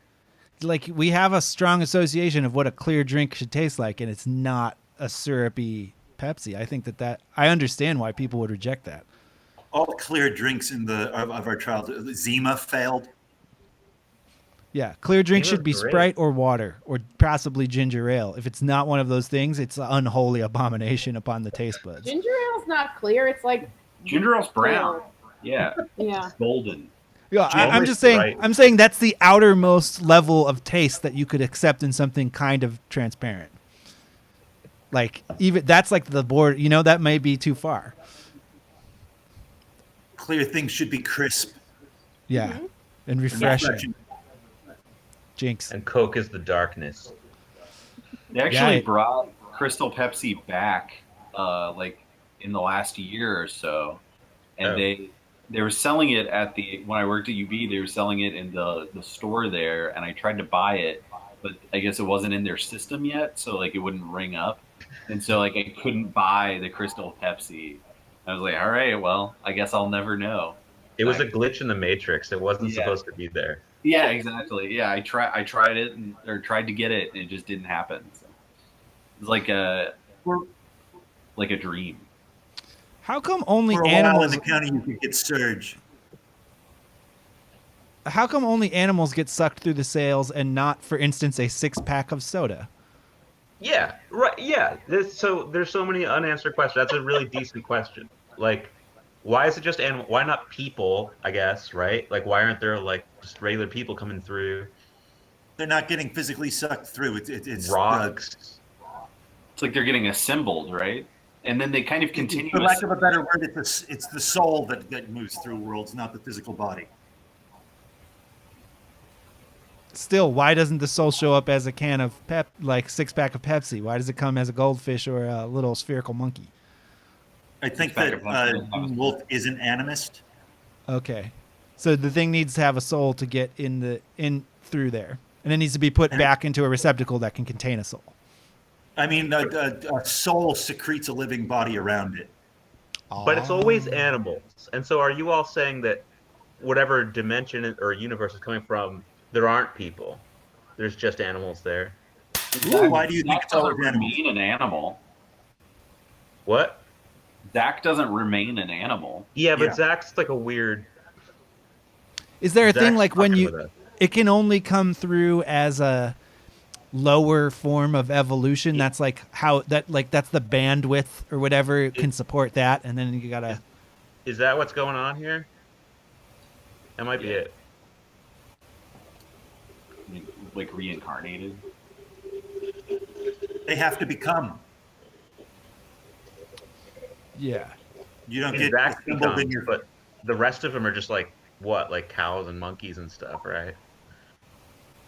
Are they? In a manner of speaking. Just regular. I I mean, don't- maybe they're not regular, but I don't feel like we know that. I guess you're right because Heathor brings in all kinds of crazy things. But then, how does Heathor choose what he brings through? I don't. Do we know that he does? Maybe not. Maybe he's just bringing through a bunch of stuff and then keeping the good stuff.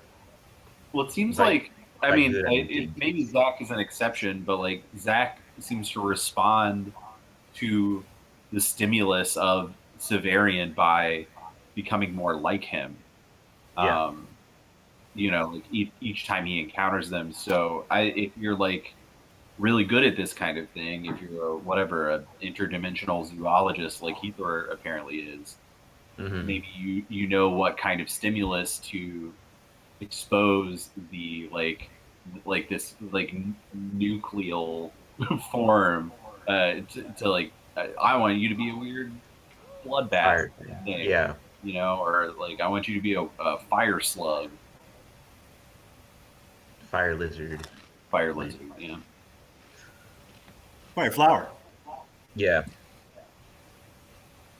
Firefest. Timely.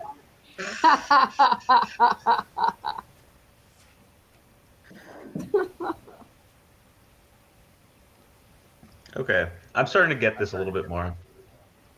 I mean, Okay. I'm just It's guessing. just a book. No, it's not. Ah. This is my religion. I mean, I don't know if you're saying that in jest. We have done this on Sundays for the last month, so We've done Should it we on Sundays for the last year. true. Well, Didn't we always do it on Sunday? We We tried didn't going always, to but it we most. a little bit. We moved it around and we never liked it.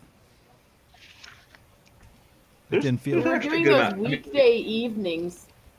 Can we do that at time? We did it on Tears Day, right? Tears Day? Yeah, Mars Day. Oh, I see. The first day of the week. The second day. No, it's the first. Moon Day comes first. No, it doesn't. That's a mistake. Clearly, okay, so Aries is the first of the zodiac, right? Now, March is the first month of the Roman calendar. And also, if you assign each day a color, clearly Mars is going to be red. And what's the first color in the rainbow? Roy G. Biv. Tuesday is the first day of the week. Tuesday's my birthday. Taurus starts off being. And you're named after This Mars. Tuesday? Oh, happy birthday, Mark. Yeah. Thank you. Also, I mean, if you're going with this Mars thing, Yeah. Mars, Mark. Aries also birthdays on Tuesday. Damn. Speaking of fire, Wait, Ryan, can you go back over what everyone's day is? You gave everyone a day. yeah. I mean, Connor, I feel like maybe actually deciphered this. I just prompted the question. And the Oh, idea. maybe Connor did it. Yeah. I was the one think that it's made him fine, do it. But okay. I made Connor do it, and then I feel like we were walking somewhere and talked over it, and Connor was like, "Well, this," and then we talked about it, and we're like, "Well, yeah, those are all days." So yeah, Mars, Mark, also because I feel like Mark has one of the more aggressive styles in the group. He's not afraid to be like, to go right at it with the spear. Jordan is the moon. Tim is Sunday, the day of Apollo, and Tim, writes poems. Jen is Saturn because she is the one that curtails, like when things are getting sprawling and undisciplined. She, puts out the scythe. And Connor's Mercury because he's the a wizard. And then I'm Thursday. I'm Jove because I feel like I was the one who originally convened, who said, "All right, we're doing this," and I brought wine when we were doing it at wine time. Got it. Which reminds me, next Oh yeah, when- and then we. I should bring wine to the next one. Yeah. Next Sunday, I'm gonna drink at 11 a.m. Why not? That's Day one drinking. way. The time we're that far in the quarantine. I think you gotta switch it up. You gotta do some crazy shit. Got entertain Oh, I've yourself. been very busy every day. I've been doing the Except same today. crazy shit I always do. We're all Oh, getting Mark- a taste of the Connor life. Maybe. Yeah. Yeah, It's awesome. it is. For me, Everybody's it's crouching on a pile of things, just reading the same thing over and over and over again. Yeah, basically. and I've been Nintendo. snacking really hard. Mm. Eating. I've been going through fasts. Not me. Like food, like eat, like fasting. Yeah, like not eating. I just never heard it said going through fasts. I just had to like. Gotta oh, you go mean fast. you're fasting? I think of everything as past. Everything happens to me. I don't do anything. Mm. That makes a lot of sense. Yeah. If you've ever read my writing, it's all in the passive voice. Yeah, I've edited all of the passive voice out of your writing. I know. I'm dating a woman who says that there's nothing wrong with the passive voice. And it's blowing my mind. There's not necessarily anything wrong with the passive voice. It's just not always the most effective thing to use. No one ever lets you use it, ever. It's because it's not very effective. It's conveying what I'm trying to say. I would like to propose something for our next meeting because I feel like this book is like Eluding us. really difficult for some reason. Maybe like can we all maybe we can all, and I need to be more intentional about this for sure. I think I've been kind of I've been more passive lately with the club, where I just kind of like go in and wait and I look at the book and then I wait for something to like someone to say something that makes me think something about. So like I feel like we all need to try to like actively, when it like from between now and the next meeting, we need to like just be a little more active readers or something. Write down shit that we could talk about. I'm gonna or just like try to come in with like something specific to talk about, even just like you know what I mean? Bring like notes. if we all had like, what does it say? These are just all my notes. Like I have things to talk about. I don't know. It just never worked Why out. are you doing it? I don't know. Just having a good time. Be a leader. What about the find that aliens? an exceedingly hard way to talk. Well, I feel like my things are always just me asking basic questions. Like I'm just like, I don't get this. Like, what's up with that part? Well, I mean, I think that's Honestly. legit. I just think it seems like we've reached a point now that we're in this book, which is like really weird, and especially the first chunk of it. Mhm.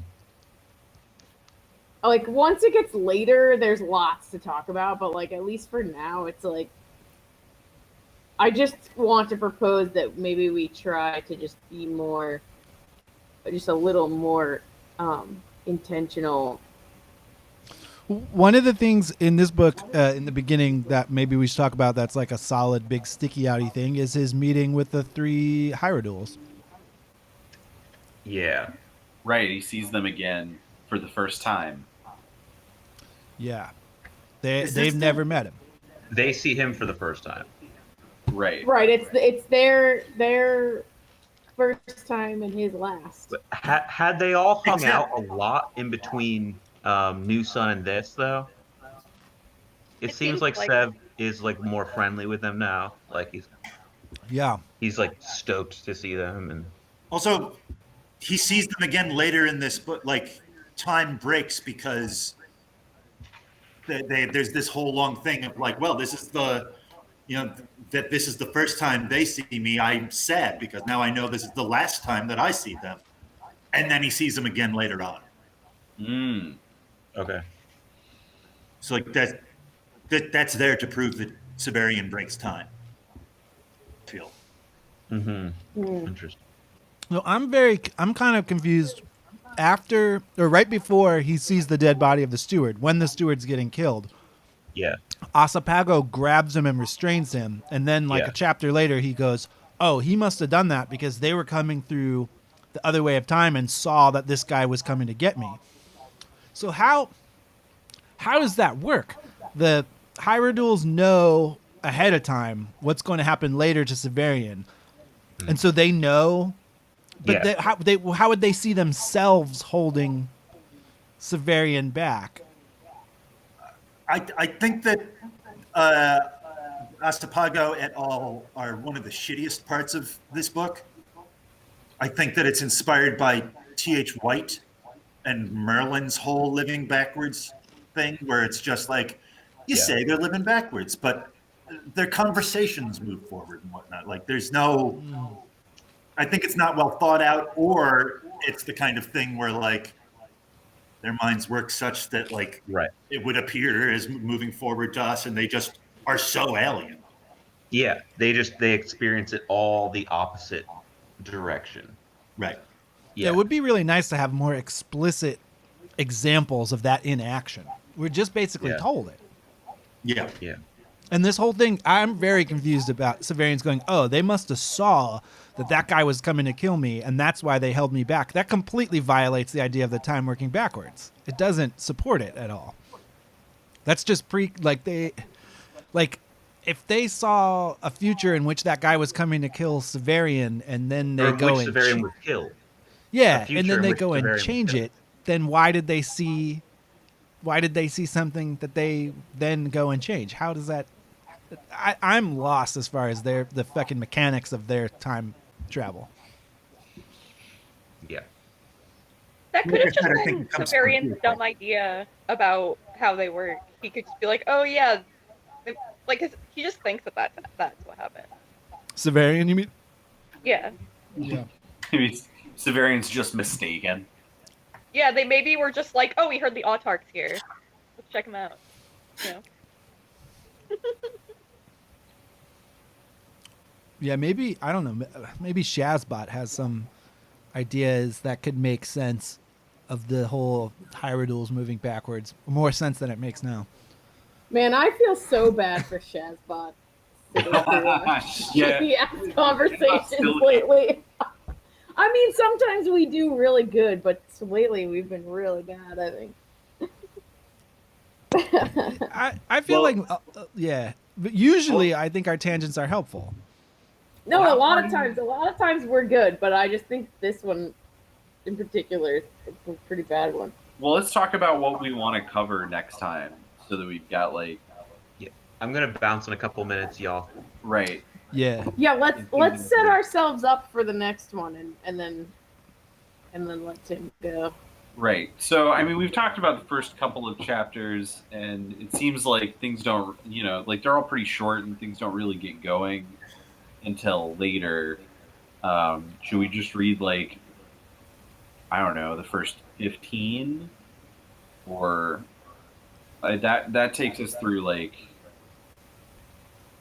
page 110. Is that crazy? Is that too much? To cover in one meeting? That's way too much, I think.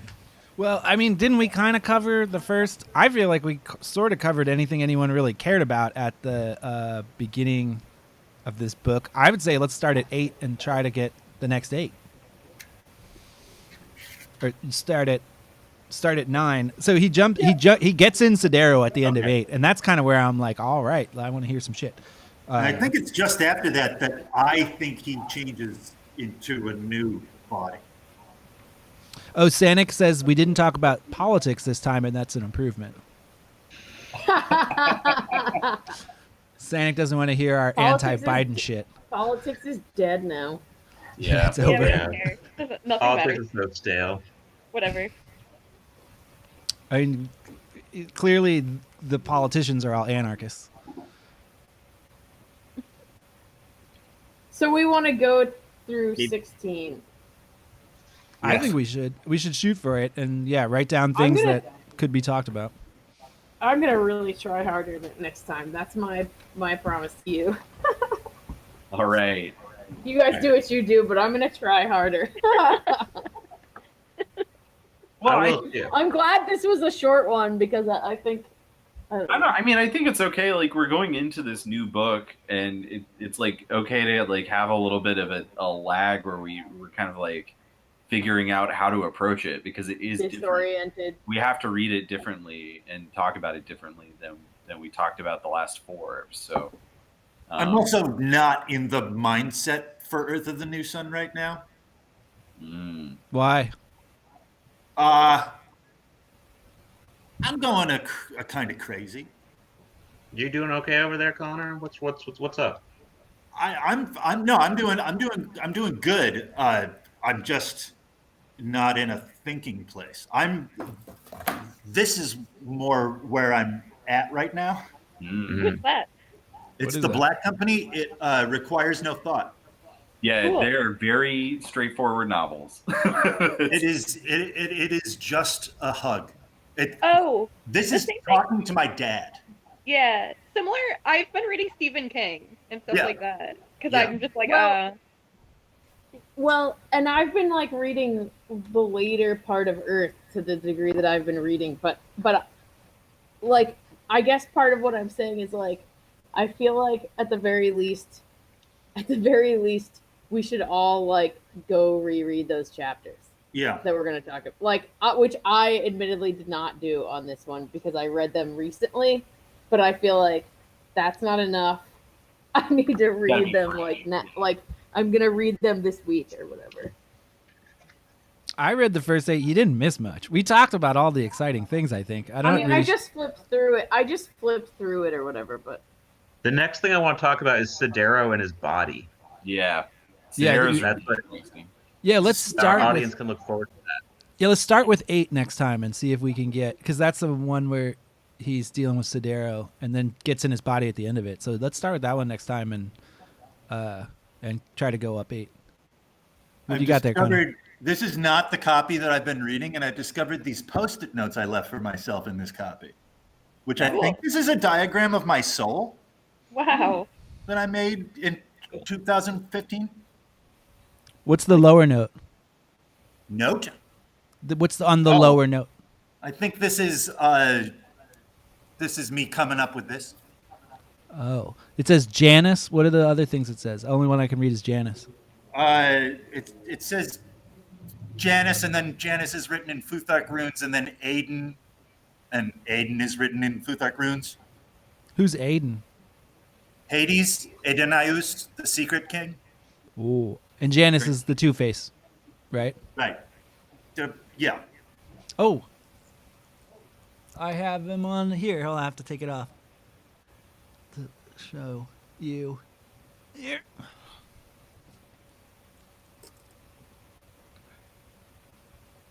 There it is. oh yes, very nice. Janosch. You have to make sound when you show things. This is my necklace of Janice. It's a little bit blurry. I don't know how to get it focused. Look at this, look at this, look at this, look at it. It looks like a pepperoni. Yeah, you have to make sounds when you show things. Like, this is my flower mask. Everyone can see it. This is my flower mask. Everyone can see it. This is a Ronnie cat. Ronnie cat. You have to do it in falsetto. This is Ronnie cat. He's missing. Oh, Ronnie. Okay. I'm glad that we settled that as a technical thing. All right. It's important. Yeah. So when next, do you guys want to? next Are we week. meeting next Sunday? why not? Yeah. It would certainly be so much better for me than this Sunday. Cool. Can we go back to 11 Sure. next Yeah. Sunday? Yeah, definitely. I also like it way more when it's earlier because then I can be actively drinking coffee. I just had to. My family. My No, wife. I know. I'm just saying I like it. I would like to go back. My Mark, are you wife. just doing thumbs down for Connor's family? Thumbs down to Connor's family. Connor's mom called me this week. Yeah, sorry. Oh, What did she call you? I'm Connor's emergency contact for his mom's, at least. So he hadn't answered the phone in like 6 hours or something. So It was a day. I missed a day, but that's because I've been working in my online wizarding business a lot, and that's driving me crazy because I'm lost in my own thoughts. So like I just missed a day. Connor, what is your online wizarding business? I offer 2 services right now. I'll do a custom research paper on any mythological, folkloric, or occult topic you want. Like I'm doing one on living books right now. Or I'll also do tarot card readings where I just write it all out and mail it to you. And then I'm thinking about expanding to custom ritual design. And then as a joke, I was also thinking about maybe doing indulgences where I just forgive you. Oh, hell yeah. Some people probably need that. I know. Connor, very good. I'm very happy to hear about that. Thank you. But But it's driving me insane. Like, I'll come off of a big long writing jag and I'll go talk to Anne and I scare her. And it's not like sometimes I'll scare her because I'm getting really angry a lot lately, but I'll also scare her because I'm so happy sometimes. And it becomes too much. Wow. What are you angry Whoa. I'm angry at people who want to get back to normal. at? Oh God, yeah. Yeah. I feel like if people want to get back to normal, we might as well just blow up the whole fucking place right now. I'm very afraid. I tend to agree. I'm afraid of those people because I feel like there's going to be a lot of solidarity among the wealthy on that, but then there's going to be all kinds of people that aren't wealthy and that really have nothing to go back to, who are just like stability. They'll stab you for not supporting their desire for like stability. The people who like stability are slaves. Like Marilyn Manson once said. Or slave masters. Sorry, Shazbot, whoever it was that didn't want us talking about these things. Oh, We haven't quite gotten into politics yet, so it's still safe. It's still this is my politics. Theoretical. Yeah, Marilyn Manson said a great thing once. In one of his songs, he said, "Slave always dreams to be king. Slave never dreams to be free." Yeah. Kings are slaves too. Yeah, it's true. Severian would. Wolf would talks definitely about say. that in New Sun. Well, maybe not, but where he talks about like how the classes can't really imagine more than two classes above them that can't even conceive. Yeah. Yeah. I'm gonna go, y'all. Happy Easter. Happy Wolf. I'll see you next week at 11. Peace Bye. out. Bye. Bye, everybody. Bloop. I like how he just falls down in the little window there. Oh, there goes Jen. Bye. It's time. Okay. We're done. Love you All guys. right. Goodbye. Bye, Sanic. Bye. Bye, Shaz. Bye. Bye.